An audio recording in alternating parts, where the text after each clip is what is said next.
खेला है वो, ठीक है, जानते हैं इनको सब, कौन नहीं जानता, ममता बनर्जी, ठीक है, ममता बनर्जी जी। तो अभी हुआ क्या है, देखो यार, लगातार आप देखते हो वेस्ट बंगाल की जो सरकार है, स्टेट गवर्नमेंट है, वो लगातार फ्रिक्शन में रहती है सेंट्रल गवर्नमेंट से, ये तो पता है सर। लेकिन ये मुद्दा क्या है सर, ये मुद्दा है आपका गवर्नर पावर और रोल, गवर्नर की पावर और रोल मैं बताऊंगा। अभी हुआ क्या, मुद्दा क्या है मैं बताता हूँ। मुद्दा ये है कि हमारी जो चीफ मिनिस्टर है वेस्ट बंगाल की, इन्होंने जो वेस्ट बंगाल के गवर्नर है ना, उनको ट्विटर के ऊपर ब्लॉक कर दिया। आप सोचो, ऐसी भी न्यूज़ जो है हमारे न्यूज़पेपर्स में आती है, और ये ना इंडियन एक्सप्रेस का प्रीमियम सेक्शन, जिसके लिए प्रीमियम लेना मतलब अलग से सब्सक्रिप्शन लेना पड़ता है, ये वहाँ पे आई हुई है, ठीक है, कि ममता बनर्जी ने गवर्नर साहब जो है, गवर्नर के, उनको क्या कर दिया, सीएम ने गवर्नर को ट्विटर पे ब्लॉक कर दिया, ठीक है, और ये न्यूज़ बन गई है और हमें पढ़नी पड़ रही है, बट हम इसको उस तरीके से नहीं पढ़ेंगे। अब आप पूछोगे सर ब्लॉक क्यों किया, फ्रेंड रिक्वेस्ट ही तो भेजी थी, ब्लॉक क्यों किया? तो यार ब्लॉक इसलिए किया भाई, ब्लॉक इसलिए किया क्योंकि गवर्नर ने ना कुछ स्टेटमेंट ऐसी दी थी जो ममता बनर्जी जो वेस्ट बंगाल की सीएम है उनको पसंद नहीं आई, है ना। उनको लगा, गवर्नर ने बोल दिया था कि जो ऐसा न्यूज़पेपर में लिखा है, मैं नहीं बोल रहा हूँ, गवर्नर ने कहा कि जो ममता बनर्जी जो है वो सरकारी कर्मचारियों को अपना नौकर समझती हैं, ठीक है। अब बस इस बात से मैडम नाराज़ हो गई हैं, ठीक है, और दीदी नाराज़ हो गई हैं, और इन्होंने क्या कर दिया, गवर्नर को क्या कर दिया, ब्लॉक कर दिया, ठीक, अच्छा ये ले ब्लॉक। अब इस चक्कर पे अपने को ये सब समझना पड़ रहा है, पढ़ना पड़ रहा है। अब इसमें हम पढ़ेंगे क्या दोस्तों, देखो सबसे पहले हम पढ़ेंगे गवर्नर के जो कॉन्स्टिट्यूशनल प्रोविजंस हैं उनके बारे में, गवर्नर के बारे में हमारा संविधान क्या कहता है, ठीक है, कहाँ पर क्या लिखा है गवर्नर के बारे में। दूसरा ना, ये आज पहली बार नहीं हो रहा कि गवर्नर और राज्य सरकार के बीच में कन्फ्लिक्ट हो, ऐसा सदियों से चला आ रहा है, ठीक है।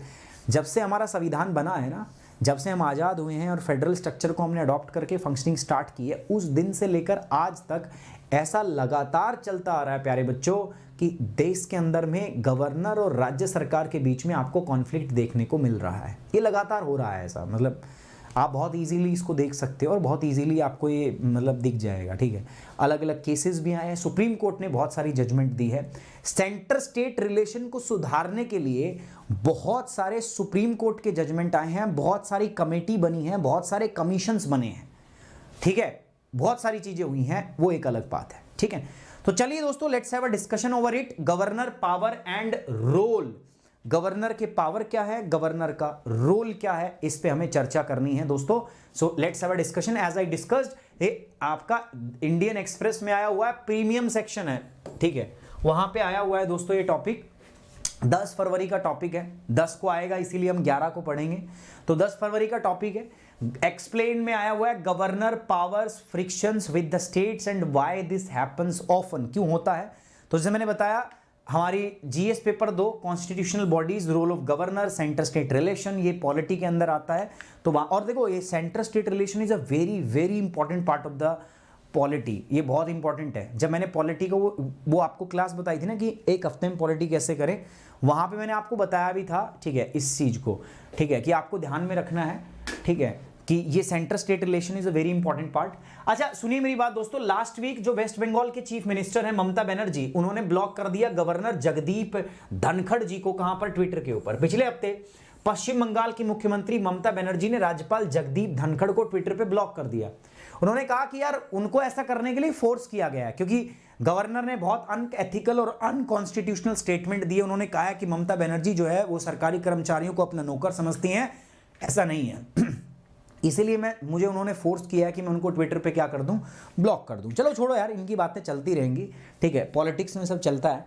कॉन्स्टिट्यूशनल प्रोविजन क्या है देखते हैं।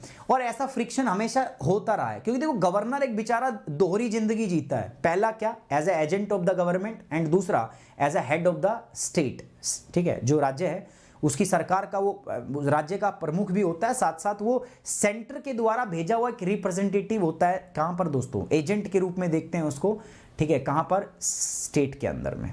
और जनरली ऐसी सरकार जहां पर सेंटर में और स्टेट में अलग अलग गवर्नमेंट है दोस्तों, अलग अलग आइडियोलॉजी की सरकार है, वहां ये कॉन्फ्लिक्ट हमेशा होता है, ठीक है, वहां ये हमेशा ये कॉन्फ्लिक्ट होता है। उस कॉन्फ्लिक्ट के कारण बहुत सारे हैं, पहला कारण तो जो है वो ये होता है, ठीक है, कि कई बार जो है गवर्नर अपनी डिस्क्रिशन पावर का इस्तेमाल करने लग जाता है, क्योंकि गवर्नर के पास कुछ डिस्क्रिशन पावर है, संविधान ने उनको पावर दी है, बट उनका इस्तेमाल कैसे करना है उसके ऊपर कोई गाइडलाइन नहीं दी है। दूसरी बात, कई बार क्या होता है कि जो संविधान मानता है कि जो गवर्नर की पोजीशन है दैट मस्ट बी अपॉलिटिकल, पर कई बार पॉलिटिकल व्यक्ति जो हैं वो इसमें आ जाते हैं, गवर्नर नियुक्त हो जाते हैं, फिर बाद में उनको वो खुद यहाँ से इलेक्शन लड़ते हैं, रिजाइन दे के फिर इलेक्शन भी लड़ लेते हैं वो, तो वो दिक्कत होती है, ठीक है। गवर्नर जो होता है ना, देखो सीएम पूरे राज्य के लोगों के लिए जिम्मेदार होता है, बट गवर्नर सिर्फ स्टेट सेंट्रल गवर्नमेंट के लिए जिम्मेदार होता है, इसीलिए वो कई बार ऐसा होता है कि स्टेट गवर्नमेंट के साथ में कॉन्फ्लिक्ट में आ जाता है, ठीक है। अब मान लो गवर्नर और केंद्र राज्य सरकार के बीच में गड़बड़ चल रही हो, या गवर्नर ने कुछ मतलब गलत कर दिया हो, ऐसा लग रहा हो राज्य सरकार को, अब राज्य सरकार के पास ये भी पावर रही है कि गवर्नर को इम्पीच कर दिया जाए, हटा दिया जाए, ठीक है, तो वो भी सिर्फ और सिर्फ राष्ट्रपति हटा सकता है, क्योंकि राष्ट्रपति उसको अपॉइंट करता है और राष्ट्रपति के प्लेजर तक ही वो क्या करता है दोस्तों, काम करता है। ये बड़ी दिक्कत है, ठीक है, कि उसको आप हटा नहीं सकते, है ना, आप मेरी बात समझ रहे हो। तो इन सब वजहों से ना लगातार आप देखोगे तो सेंटर और स्टेट गवर्नमेंट के बीच में फ्रिक्शन रहता है। कोई बिल है, राज्य सरकार पास करना चाहती है, बट जो गवर्नर है उसको रख के बैठ जाते हैं, होल्ड करके बैठ जाते हैं।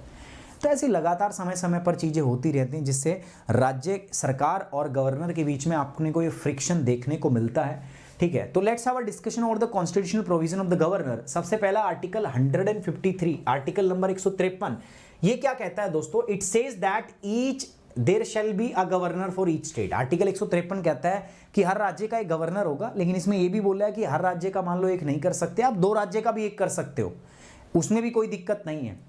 A governor is appointed by the president and is nominated as the nominee of the central government। ये क्या कह रहा है कि राज्यपाल जो है ना वो राष्ट्रपति द्वारा नियुक्त किया जाता है और वह केंद्र सरकार का एक नामित व्यक्ति होता है, सबको पता है, वो प्रेसिडेंट जो है इसको नॉमिनेट करता है, और सेंट्रल गवर्नमेंट का वो एक क्या होता है दोस्तों, रिप्रेजेंटेटिव होता है, केंद्र सरकार को स्टेट में जाके रिप्रेजेंट करता है। अंडर आर्टिकल 200 गवर्नर के पास में कई सारी पावर होती है, जिसमें वो किसी भी बिल को मंजूरी देता है, मंजूरी नहीं देता, किसी बिल को राष्ट्रपति के लिए रिजर्व करता है, ये सारी बातें आर्टिकल 200 के अंदर है। आर्टिकल 213 के अंदर में मैंने बताया आपकी ऑर्डिनेंस प्रमुगुलेशन, अध्यादेश जारी करने की शक्ति है, ठीक है। ये मैं मेजर आर्टिकल डिस्कस कर रहा हूं आपके। आर्टिकल 164 क्या कहता है दोस्तों, आर्टिकल 163 सेज दैट, आर्टिकल 164 जो है वो क्या 163 होगा शायद, आर्टिकल हाँ 163 है भाई ये, ठीक, सॉरी आर्टिकल 164 है, ठीक है, आर्टिकल 164। आर्टिकल 164 क्या कहता है, इसके अंदर में गवर्नर किस प्रकार से चीफ मिनिस्टर को जो है वो करेगा, अपॉइंट करेगा, और बाकी मिनिस्टर्स जो होते हैं उनको अपॉइंट करेगा, उसका प्रावधान है। आर्टिकल 163 कहता है कि there shall be a council of minister to aid and advise the governor headed by the CM, कि गवर्नर को सलाह मशवरा देने के लिए एक क्या होगी, काउंसिल ऑफ मिनिस्टर होगी, जिसका प्रमुख क्या होगा, चीफ मिनिस्टर, और इसकी सलाह इस पे क्या होगी, बाध्य होगी, मतलब गवर्नर काउंसिल ऑफ मिनिस्टर की सलाह के बिना कोई कार्य नहीं कर सकता। अब हम बात करते हैं सर फ्रिक्शन क्यों होता है स्टेट और सेंटर गवर्नमेंट के बीच में। ये लगातार चलता रहता है दोस्तों, द सेंटर और गवर्नर के बीच में। गवर्नर जो है मैंने बताया बेचारा दोहरी जिंदगी जीता है, ड्यूअल कैपेसिटी में काम करता है। पहला कैपेसिटी क्या है, constitutional head of the state, राज्य का संवैधानिक हेड होता है, वो मुखिया होता है। गवर्नमेंट का हेड कौन होता है, सीएम, ठीक है। स्टेट में गवर्नमेंट का हेड कौन होता है, सीएम, और कॉन्स्टिट्यूशनल हेड कौन होता है दोस्तों, हेड ऑफ द स्टेट कौन माना जाता है, गवर्नर। एक तो वो जिंदगी होगी बेचारे की, और दूसरी जिंदगी क्या होगी दोस्तों, रिप्रेजेंटेटिव ऑफ यूनियन गवर्नमेंट, केंद्र सरकार का प्रतिनिधि भी है भाई वो, तो जो केंद्र सरकार की तरफ भी देखना पड़ेगा उसको, है ना, और जो है राज्य का मुखिया भी है, तो वो ड्यूअल रोल जीता है। यहीं से कॉन्फ्लिक्ट आपके आते हैं। सीएम जो है वो देश लोगों अपने राज्य के लोगों के लिए, जनता के प्रति, लोगों के प्रति जवाब दे, बट गवर्नर केवल और केवल केंद्र सरकार को जवाब दे है, ठीक है। वो सिर्फ और सिर्फ उसको किसको देना है दोस्तों, केंद्र सरकार को जवाब देना है। In recent year the bitterness between state and governors have been largely about the selection of the party to form a government. अब क्या होता है, जैसे मान के चलो कोई पार्टी है, उसका एब्सोल्यूट मेजॉरिटी नहीं आई, एकदम पूर्ण बहुमत नहीं आया, तो गवर्नर ही है वो डिसाइड करता है कि या तो दोबारा चुनाव कराएं, या जो है पार्टी, जो लार्जेस्ट पार्टी है उसको आमंत्रित करें ताकि वो सरकार बनाए। अब पिछले एक्सपीरियंसेस से हमने देखा है कि जो गवर्नर किस पार्टी को आमंत्रित करता है सरकार बनाने के लिए, वो बहुत कॉन्फ्लिक्टरी है, ठीक है, उसमें बहुत गड़बड़ होती है, ठीक है, वहां पर बहुत सारी दिक्कत होती है। The deadline for proving the majority, setting on the bills, कई बार आप देखते हो असेंबली को डिसॉल्व कर दिया जाता है, जैसे उत्तराखंड में हमने देखा, हिमाचल प्रदेश में हमने देखा, ठीक है, पास्ट टाइम में हमने बहुत ये एग्जाम्पल देखे हैं जिसमें गवर्नर ने जो है असेंबली, स्टेट असेंबली को डिसॉल्व कर दिया है, ठीक है। बाद में मामला सुप्रीम कोर्ट में गया, सुप्रीम कोर्ट ने दोबारा रिस्टोर किया है, ठीक है। उसके बाद में जो प्रेसिडेंट रूल है, आर्टिकल 365, आर्टिकल 356, आर्टिकल 355, ठीक है, इनको बहुत क्रिटिसाइज किया जाता है, ठीक है। स्टेट इमरजेंसी, इनको बहुत क्रिटिसाइज किया जाता है। आर्टिकल 352, इनको बहुत आपका क्रिटिसाइज किया जाता है। इनके आधार पर भी राज्य और गवर्नर के बीच में लगातार फ्रिक्शन जो है, एक तनाव जो है वो रहता है। गवर्नर जो है उसको नेगेटिव टर्म्स दे दी गई है इन सब वजहों से ना, क्योंकि स्टेट गवर्नमेंट जो है, स्पेशली वो राज्य सरकार जो केंद्र सरकार से भिन्न काम कर रही, अलग है, पार्टी अलग है, उसने अलग अलग नाम दे रखे हैं। Agent of the centre, centre का एजेंट है। पपेट, पपेट मतलब कठपुतली है केंद्र सरकार की। रबड़ स्टैंप, ये नेगेटिव टर्म्स इसीलिए दिए गए हैं because of all these problems, ठीक है। अब आगे बढ़ते हैं, कह रहा है कि कॉन्स्टिट्यूशनल असेंबली जो है, it envisages the governor to be apolitical. इसमें लिखा गया कि भाई गवर्नमेंट जो है आपका वो एपॉलिटिकल होना चाहिए, ठीक है, उसका पॉलिटिक्स से कोई मतलब नहीं होना चाहिए। बट पॉलिटिशियन जो है वो जाके गवर्नर बन जा रहे हैं, बाद में वो रिजाइन करते हैं, फिर इलेक्शन लड़ते हैं, तो ये सब चीजें गड़बड़ हो रही हैं दोस्तों। और कोई गवर्नर मान लो गड़बड़ भी करता है, जैसे राष्ट्रपति गड़बड़ करता है तो पार्लियामेंट उसको इम्पीच कर सकती है, ठीक है, उसका इम्पीचमेंट किया जा सकता है, लेकिन यहां पे नहीं किया जा सकता। गवर्नर का कोई इंपीचमेंट नहीं है भैया, उसको केवल और केवल राष्ट्रपति ही हटा सकता है। राष्ट्रपति ने ही अपॉइंट किया है और राष्ट्रपति ही उसको क्या कर सकता है, हटा सकता है। तो ये भी एक बड़ी प्रॉब्लम आ रही है यहाँ पे, ठीक है। While governor has 5 year tenure, 5 साल का है उसका, और राष्ट्रपति जब तक चाहेगा दोस्तों तब तक वो मजे से आराम से गवर्नर बन के रहेगा, ठीक है। In the constitution there is no guideline for exercise of governor power. संविधान में ये भी नहीं लिख रखा कि गवर्नर अपनी पावर कैसे कैसे एक्सरसाइज करेगा, स्पेशली जो उसकी डिस्क्रिशनरी पावर होती है, ठीक है, जैसे appointment of the CM, dissolving of the assembly, है ना। तो संविधान में इसके बारे में लिखा ही नहीं है कि वो कैसे इन शक्तियों का इस्तेमाल करेगा। ये एक बहुत बड़ी प्रॉब्लम है, ठीक है, जिसकी वजह से फ्रिक्शन जो है इन दोनों के बीच में हो रहा है, सरकार के बीच में और गवर्नर के बीच में। There is no limit set how long a governor can withhold an assent to the bill. अब एक बिल रख दिया, गवर्नर के पास मंजूरी हो जाएगी तभी तो कानून बनेगा, लेकिन कई बार ऐसा होता है गवर्नर उस बिल पे बैठ ही जाता है, ठीक है, उसको मंजूरी देता ही नहीं। और संविधान में ऐसा कोई प्रावधान नहीं है कि मैक्सिमम कितने दिनों तक गवर्नर एक बिल को अपने पास रख सकता है। ये कह रहा है कि इसकी वजह से सारी गड़बड़ हो रही है, इनकी वजह से सारी दिक्कतें हो रही हैं, और इनकी वजह से ही, इन प्रॉब्लम्स की वजह से ही गवर्नर और स्टेट गवर्नमेंट के बीच में लगातार कॉन्फ्लिक्ट आपका देखा जा रहा है।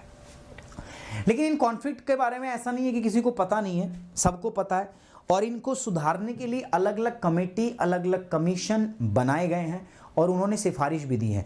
एक सवाल यहां से पक्का है, फिक्स है, ठीक है, सेंटर स्टेट रिलेशन में ये जो है ये बहुत बहुत इंपॉर्टेंट है दोस्तों। मैं तो सिर्फ 2-3 के बारे में बात करूंगा। लक्ष्मीकांत के अंदर है, लक्ष्मीकांत पॉलिटी किताब में सारी चीजें लिखी हुई हैं, गिवन है, आपको देखना है उस पर। पहला इसके ऊपर में आपका MM पुंची कमीशन 2010, इसने क्या सिफारिश की, इसने कहा कि जो आर्टिकल 355 है, ठीक है, आर्टिकल 356 प्रेसिडेंट रूल के बारे में कहता है, बी अमेंडेड, इसको अमेंड कर दो, संशोधन कर दो, हटा दो इसको। सरकारिया कमीशन ने क्या कहा, 1998 में बना था, इसने कहा था कि आर्टिकल 356 जो है ना, it should be used in a very rare case.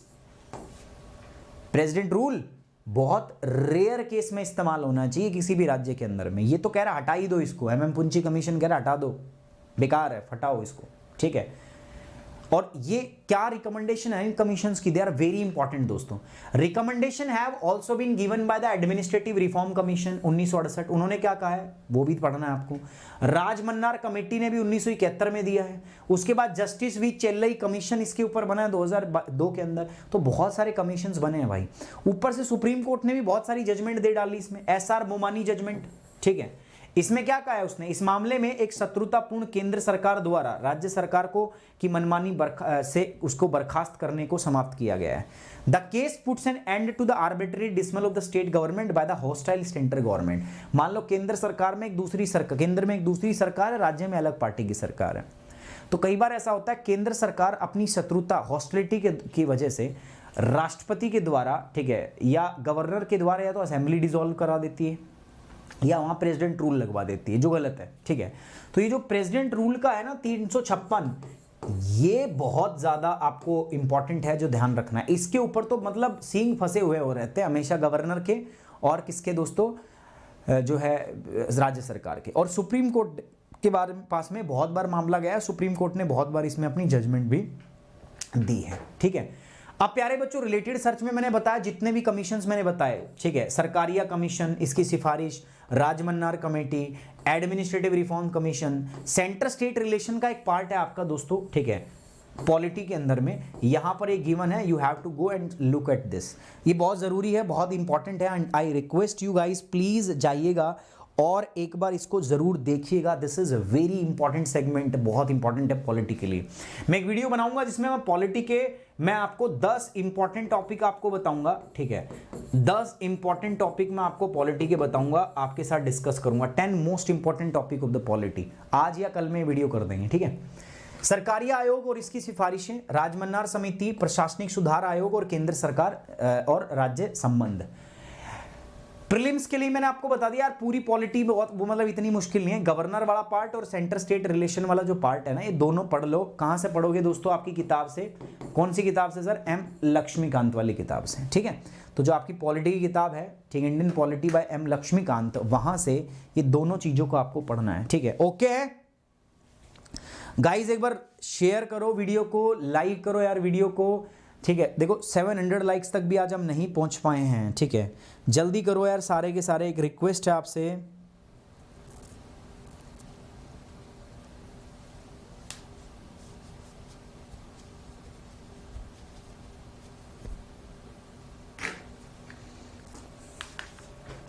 सवाल दिया है, एक यूपीएससी क्वेश्चन दिया है, कंसीडर द फॉलोइंग स्टेटमेंट। पहला है as regards legislative power the governor of the state is not a part of state legislature, ठीक है। कह रहे कि as regard of legislative power, legislative power मतलब विधायी शक्तियों को ध्यान में रखते हुए ये कह रहा है कि गवर्नर जो होता है ना वो स्टेट का हिस्सा नहीं होता। State is not, governor is not part of the state legislature, ठीक है। अरे जैसे पार्लियामेंट नहीं होता है, पार्लियामेंट के अंदर पार्लियामेंट पूरा क्या होता है? जब लोकसभा, राज्यसभा और राष्ट्रपति मिल जाए तभी तो बनता है। ऐसे ही कह रहा है कि जो राज्य स्टेट लेजिस्लेचर है, क्या उसमें आता है गवर्नर? पहला। दूसरा है the governor of the state has no emergency power to meet the situation arising from the external aggression. कह रहा है कि इसके पास किसी प्रकार की जो है वो पावर नहीं है, इमरजेंसी पावर नहीं है, ठीक है। जल्दी बताओ, बहुत आसान है यार, जल्दी बताओ, बहुत आसान है गाइस, फटाफट बताओ।